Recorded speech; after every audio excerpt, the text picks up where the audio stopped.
Alright, so here's my Radrover. Somebody wanted to see the accelerator, the way it's locked. The spring is broken. So right now I've got it on, got the kickstand down, the power's off, but then, so what happens is, I'm not going to turn on yet, but with my accelerator, as you can see, it's just stuck.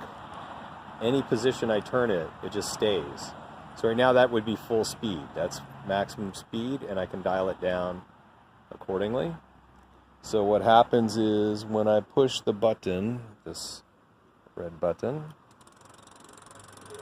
it activates that right there. So then I can, let's see, right there. And you just dial in the speed you want.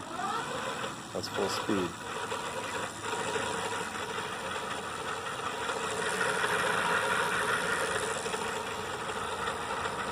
So I hope that helps.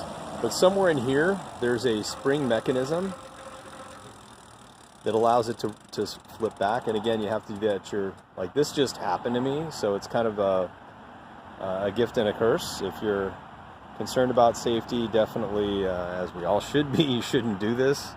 But you're curious, so I thought I would help you out. I would imagine if you take this off and get into this thing, or if you were like to over crank or under crank it, maybe that would break the spring, but that's effectively what happened to mine. But over 3 years and still running strong, even though I beat the poor thing up. Hope that helps. Thanks for subscribing and watching. See you, bye.